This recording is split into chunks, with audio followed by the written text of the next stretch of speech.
Have you ever wondered how to become more relatable to your customers? Have you ever seen one of those people who just knew exactly how to say it, when to say it, and what to say? Almost like they had a special sixth sense or something that allowed them to confidently appear relatable. If you would like to learn how to accomplish this technique so you can become more relatable, then stay tuned to the end of this video because I'm going to show you the 3 things that you need to do in order to master this technique. Let's jump right in. The very first thing that I would recommend if you're trying to be more relatable to your customers is going to be to establish the rules of engagement. The first step in becoming more relatable to your customers is, number 1, use your own personal life experiences. Number 2 is going to be to listen intently to what the customer is saying.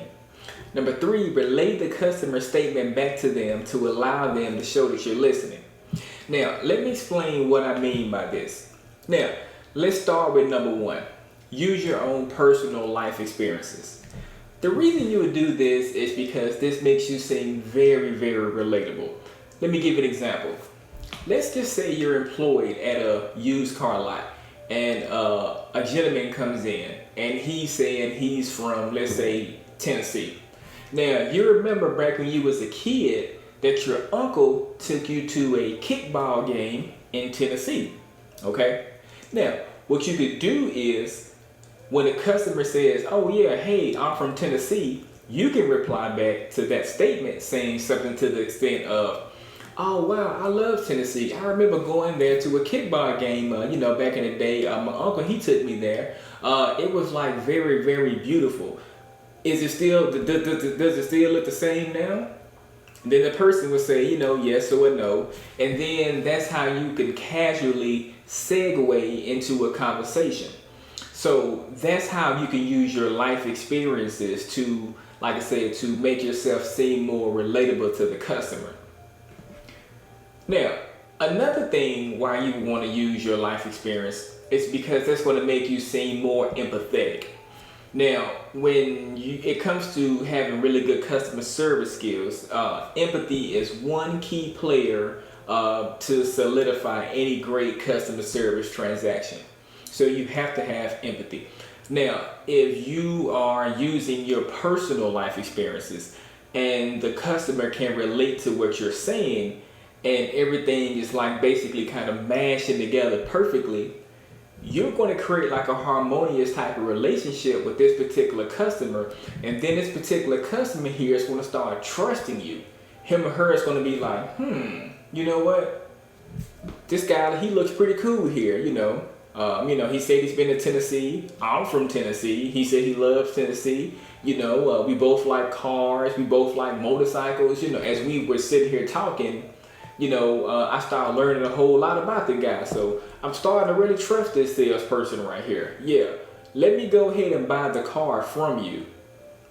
So that's how you can take a person who you know nothing about and then immediately within the first 15 to 20 seconds of listening to what they're saying, that you can take any kind of experience that you've had and you can flip it to your advantage. And it can even be something as small as you shop at Trader Joe's. Let's just say, again, let's use the same example. You work at a used car lot and the person is like, oh yeah, hey, well, I'm from Tennessee, and you told them that you went to Tennessee for a kickball game that your uncle took you to. And then they're like, oh man, well, I need to go grocery shopping. When I get done buying this car, I need to go grocery shopping. Where do you shop at? And then you reply back, oh, I shop at Trader Joe's. You shop at Trader Joe's? I do too. Oh my God, like, this is so cool. Like, it seemed like you're my long lost brother or something. See, that's the type of response that you want from your customer. When you can get that type of response, that means that the customer is really in tune with exactly what you're saying. And that's how you're going to get the best results and you're going to get the best outcome from being that way with the customer. But again, see, you have to, again, appear always relatable. And so anything that you do in life, if you can remember this, try to keep like a mental note in your head of everything you do. Like, let's just say if you went to a local ice cream shop and you had the rocky road, and let's just say you're at the grocery store, and let's just say the person in front of you mentions that local ice cream shop and about how they have delicious rocky road. If the situation is appropriate, you can kind of chime in and say, oh my gosh, hey, like I love eating at that, particular restaurant. And then see, that's going to make people really start liking you and make people start really paying you attention, because they will see that you're out doing stuff. Because the average person really hasn't really done a whole lot in life. I'm sorry to say that, but most people really haven't done a whole lot in life, besides, kind of cruising around their city and stuff like that. So if you can immerse your customer in your life experiences in conjunction to you listening to their experiences and what they want and need.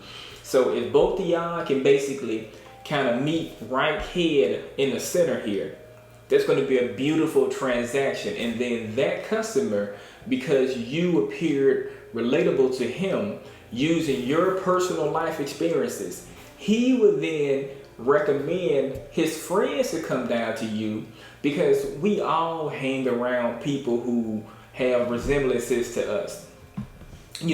So this person here who you just sold this $50,000 car to, now he trusts you. Now he's going to be like, you know what? You're a good guy, Tony.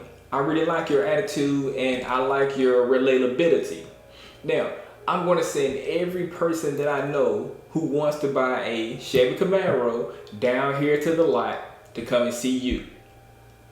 So that's how using your own personal life experiences can actually take your customer service to the whole next level, a completely different level. Now, that's number one. Use your own personal life experiences. Number two, listen intently to what the customer is saying. The reason you would do this is because now the customer has already built up rapport with you, okay? Both of y'all shop at Trader Joe's. They're from Tennessee. You've been to Tennessee and you love and admire the state. So now you have like a mutual bond, so to speak, okay? Now, this is where a lot of salespeople drop the ball, because now the salesperson has gotten a little too comfortable and they're not physically listening to what the customer is saying. So let's just say, again, going back to the used car lot scenario here. Now, let's say your customer tells you, I want to get a V8 with black interior, okay? Now, you shake your head, okay.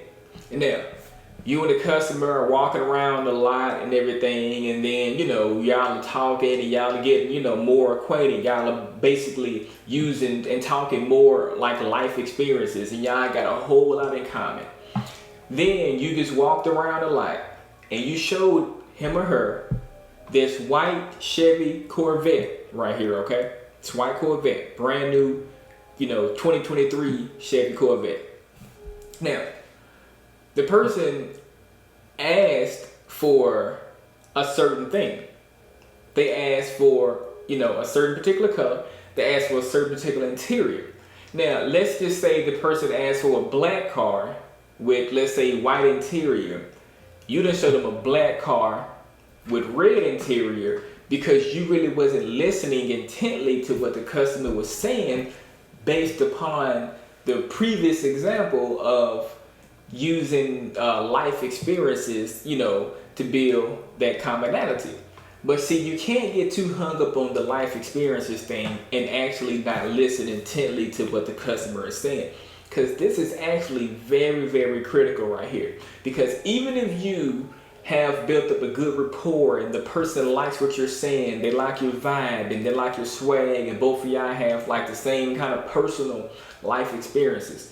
But if you drop the ball here, this can be the difference between like great customer service or terrible customer service that's going to actually make the customer who was at this point enthused about you and your product, but then they're like, I was going to send all my friends down here to go buy a car from Tony, but damn, Tony didn't listen. I told Tony I wanted the black car with white interior. Tony then walked over here and showed me a red car with white interior. This isn't what I wanted.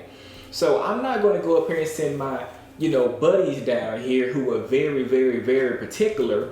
So, man, Tony, he's not too relatable anymore. He's not, because he doesn't listen. He's not relatable. And see, that's one thing about customers. Customers like to be listened to and they like to be heard. So always make sure to listen intently to exactly what the customer is saying, okay? And if you do this, I guarantee you're going to build an instant rapport with the customer. Then you're going to instantly appear relatable. Number 3, relay the customer statement back to them. The reason you would do this is because this actually shows again that you was listening intently to what the customer was saying.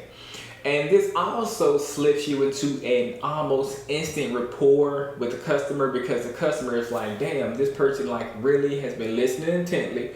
We have like similarities in life. We got similar life experiences. Okay, damn, like this person has every single thing that I want in a salesperson. Now, here's how you will relay the customer statement back to them. You remember previously the customer wanted a black car with white interior. Now, how you would use this, the mirroring kind of method here, what you would do is you would say, okay, sir, so you want to get the black Camaro with the white interior. You wanted to get the 6-speed paddle shifter with the Alcantara stitching. You wanted to get the 20-inch Lorenzos with the Vogue tires. You wanted the Harman Kardon stereo system with the Bose amplifier upgraded system in the trunk. So does everything sound about right, sir? Then the customer will reply back, yeah, that actually sounds right, Tony. Damn, like that, you actually hit it to the head. Now, this sounds like something that could be so minute, and this definitely does not need to be skipped if you want to appear more relatable to your customers. And again, this is a huge, huge, huge factor here, because think about it. A lot of salespeople don't really pay attention to the customer. They can go up and tell a salesperson be told by a customer, oh, hey, yes, I want to get this and I want to get that. And then the salesperson not paying attention, thinking about TikTok, Twitter, or Facebook or something like that, or some other thing that's inside their head. They wind up, going into a whole nother zone, and they don't wind up listening to what the customer is saying. So they don't have that ability to relay back to what the customer is saying. And the customer actually can know if you're not really listening intently, because they would know you can't relay back to what they were saying. So that's why everything has to be done in that particular order. You have to, use your own personal life experiences. You have to listen intently to what the customer is saying. Then you have to relay the customer statement back to them. Again, almost as like a mirror. So, these are things that have been proven to work from my personal experiences and from like other gurus and business people who I've been around and hung around and and rubbed shoulders with in the industry and things of that nature. So these are just things that I find that would help someone if they again wanted to appear more relatable. Now, if you found this video useful, please like and subscribe to support the channel.